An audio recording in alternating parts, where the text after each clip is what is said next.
कहते हैं भगवान के पास देर है पर अंधेर नहीं। अक्सर आपने सुना होगा। रहमतों का खजाना है वो तो, बस हमें मांगना नहीं आता, हमें मांगने का सलीका नहीं है। एक छोटी सी स्टोरी सुनाती हूँ मैं इस पे आपको। एक रब का प्यारा बंदा, फकीर, किसी भी नाम से आप बुला लो, जा रहा होता है तो रास्ते में उससे एक शख्स मिलता है।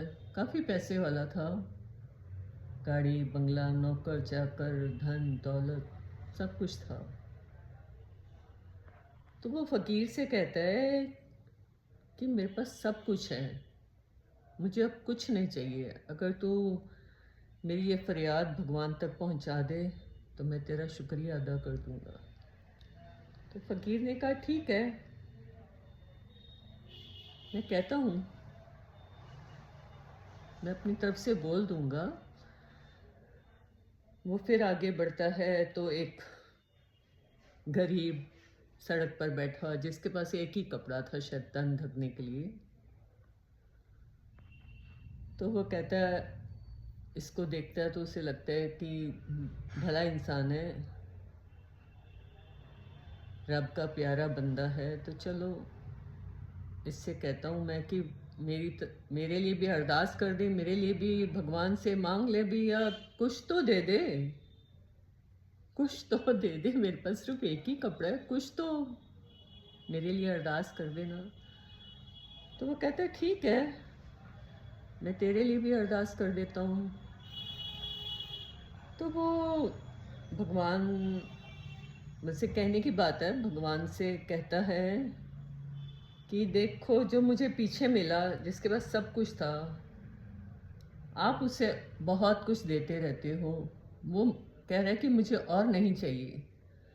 तो भगवान ने कहा ठीक है, तो उससे मेरी तरफ से एक बात कह देना कि उसको बोल कि तू शुक्रिया अदा करना छोड़ दे, मैं देना छोड़ दूंगा। तो वो बंदा बोला ठीक है, मैं कह दूंगा उससे।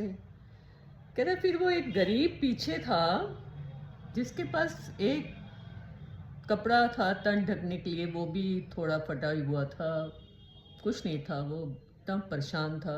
आपने उसको कभी कुछ देने की सोचा नहीं, कह लो।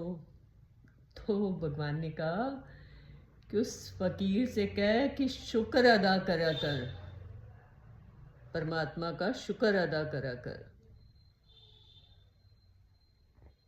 तो वो वापस आ रहा होता है तो दोनों अपनी अपनी जगह पर उससे पूछते हैं कि आपने हमारी बात भगवान के पास सामने रखी? तो उसने कहा हाँ रखी।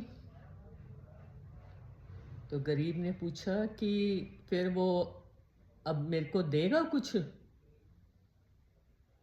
ये मेरे पास कुछ भी नहीं है, खाने तक को तो है नहीं कुछ।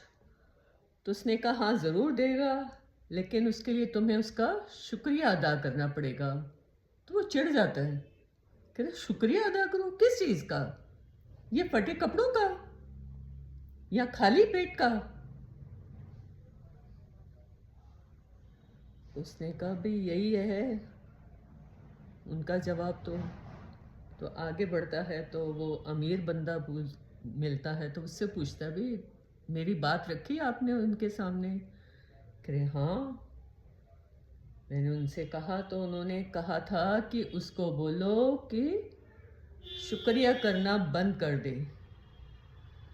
तो वो बोलता है कि कैसे ना शुक्रिया अदा करूं, भगवान ने मुझे इतना नवाजा है, इतना कुछ दिया है, मेरा तो रोम रोम शुक्रिया अदा करता है उसका। तो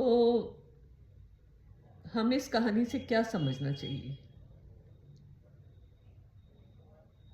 मैं अक्सर कहती रहती हूँ कि परमात्मा दा शुक्र अदा करिया करो, जिसने हथ पैर कन शरीर के इन्ने अंग ਤੁਹਾਨੂੰ फ्री ਦਿੱਤੇ ਹੋਏ ਨੇ, जिस दा कोई अंत ही नहीं है।